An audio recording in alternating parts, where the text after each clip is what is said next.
Giani luonga Alfonce Odhiambo, ajada Kisumu ka kendo atimo ohala Kisumu ka.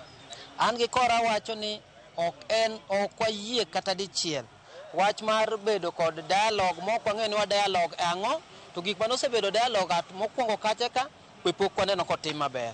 En ni mana kaka jatendwa ma oyierre owuon kaka en president ni Kenya ka jomofuwo tin. En adier ni sani jo Kenya osebedo mariek.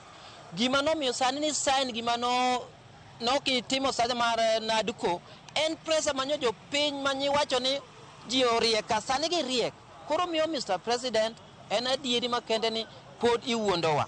Wadwaro adieri mondo item ilose gik mar kata manyo kadi kani gik ma jopiny wacho jok ma sirikal polise mano hinyo jopiny mago ne ket kendo corruption mane sirikandi mago bende duok chien.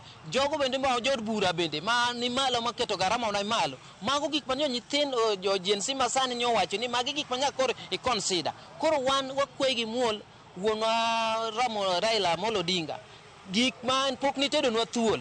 To this time round ok wadwar dialogue ma in emibete ni biro wacho no sani kuongi winy kaka ne nyithindo ma osewacho ni baba bed mos iywe mondo sani waket piny kama gine koro in wadwaro ni mondo miwa mana paro ing'iyo gi chien nikech uwacho ga pile joma dongo uneno gik ma mbele ku ubet piny. Koro sani wanane ne gima dhi mbele kacha in miwa mana guideline to mondo we piny jo nyithindo matindo pus piny kama piny dwarore. Erokamano.